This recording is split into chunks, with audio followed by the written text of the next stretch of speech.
Why?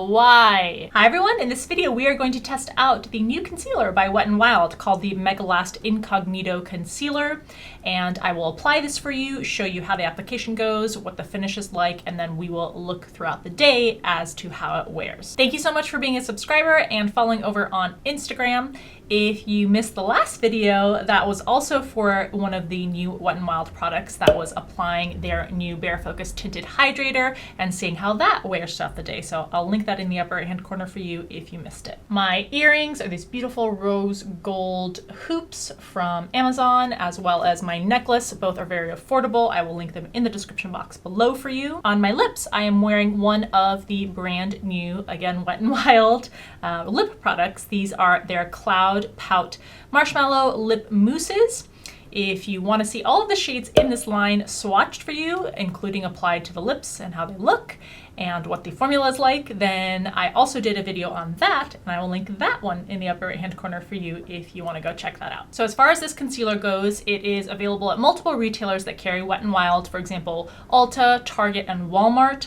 Ulta tends to be the most expensive. I will always link in the description box for you the best price that you can find it at, which I believe right now is at Target for under $4. And on Ulta's website, I think it's closer to $5. For that price, you get 5.5 milliliters or 0.18 fluid ounces. It comes in a plastic clear tube, and you get a pinched flat doe-footed applicator. The shade that I'm going to be testing out in this video is the shade Fair Beige. This is not my shade, and this is not really the fault of the company, although I still don't feel like the swatches are that helpful. This was complete human error in terms of the shade that I chose. We're still going to work with it. We can still test out the formula, but I just want you to know that this time it wasn't because of the swatches that I was relying on. I just made a mistake in the shade that I chose. The shade range for this I feel like is not great. I would like a lot more shades in the range. But what I find curious is there are at least two kind of deeper shades in this range.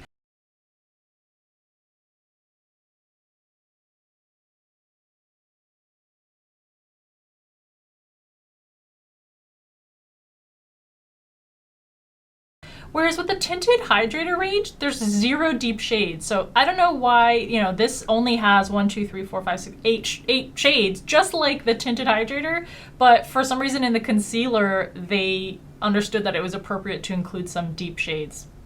I don't know. Oh, I forgot to say the product is cruelty-free and vegan. Let's see what Wet n Wild says this concealer will do for you. Delivers all-day wear and buildable matte medium to full coverage. Fully conceals imperfections without detection under sunlight or spotlight. Has nourishing and hydrating ingredients like shea butter, licorice root extract, and mango seed butter. Lightweight, ultra long-lasting, and luxurious in application. Seamlessly blendable, richly pigmented. Perfect for highlighting and contouring. All those claims seem really great. Let's go ahead and look at the ingredients. Some glycerin at the top. Why? There's fragrance added. It's in the middle of the ingredients list. What on earth for? What on earth why would you want your concealer to smell? I don't understand that. Some niacinamide in there, mango seed butter, and licorice root extract at the very end, and alcohol towards the end of the ingredients list. Why? Why? No. Fragrance and alcohol, 2 major no-nos for this, especially if you're putting this underneath the eye area. Absolutely not. So this thing is going to have to absolutely be incredible to justify having 2 back-to-back bad ingredients, not literally back-to-back in the ingredients list, but 2 top bad ingredients in the formulation. Okay, let's go and get to applying this, see how well that goes. So obviously way too light, but for use underneath the eyes, that may just be perfectly fine. Let's go ahead and see. Get some super under eye brightening today. Has a creamy texture that isn't too thick, but also is not watery.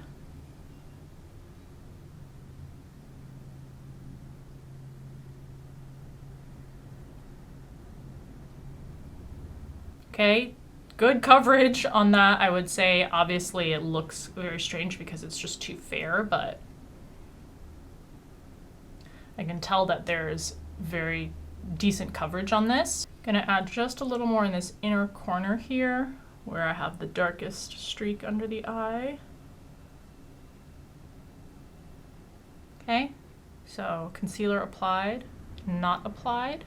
And up close, fairly smooth underneath the eyes. So good marks on that too. Not too much texture that's created. I guess I don't have any really standout blemishes to cover on the face anyway, which is a good thing because I think this would really stand out. I do still have this blemish on the side of the nose, so I guess I'll try to really lightly cover that without making it too distracting since it's so much lighter. But ooh, see, this thing has really good coverage. I was just the other day testing out the new concealer by The Ordinary, and I will link that in the upper right hand corner for you to go see if you haven't seen it already. You definitely should, because similar to Wet n Wild's pricing, the pricing on it is incredible.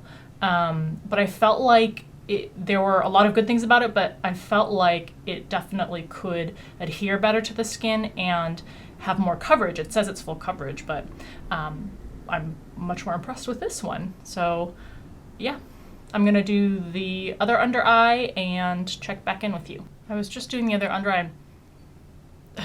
This has a smell to it. Please tell me you did not pull a physician's formula and put fragrance in this. I don't want to be putting fragrance near my eyeballs. All right, there's the under eyes done. Not 100% seamless and skin-like, but pretty darn close. Okay, and there's that blemish there that I think is pretty well covered.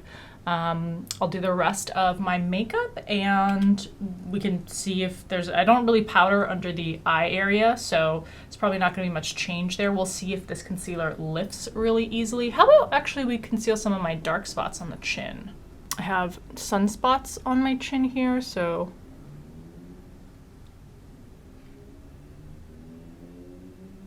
all right, those are reduced a bit there.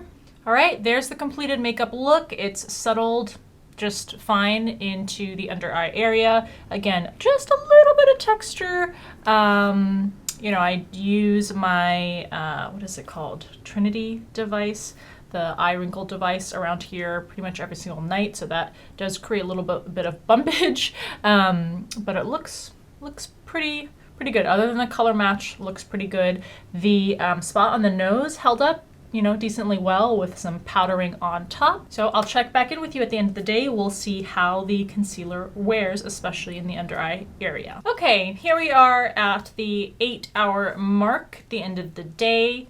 And it's worn well. I don't see really any drastic fading, maybe a little bit of fading of the coverage, but I think it would be hard to tell. There's a slight bit of increase in the texture, very slight. It looks a little more dry at this point under the eyes than it did after initial application when I checked in with you.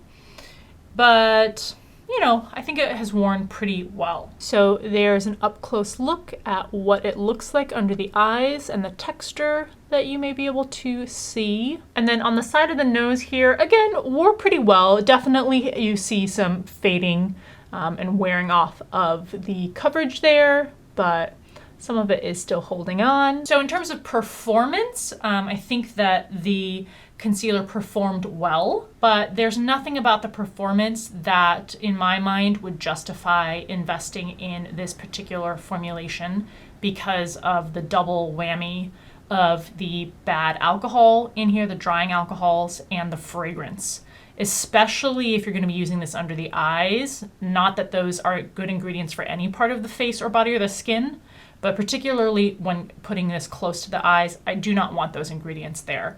So lately, my great concealer has been from Kaja. This is the Don't Settle concealer that they have that you can purchase through Sephora. Obviously, much more expensive than this, although in an absolute sense, not an expensive mascara. Or The Ordinary that I think I mentioned before, if I didn't mention it, then I'll link it in the upper hand corner. But this is the same price as the one from Wet n Wild, or very, very close to.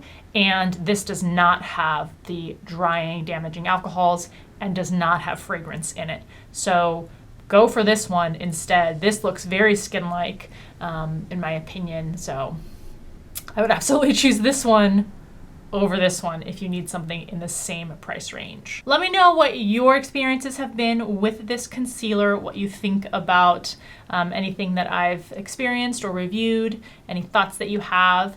Thank you so much for taking the time to watch the video. I hope you enjoyed it and that it was helpful. Please give it a thumbs up if you liked it. I will see you in the next video.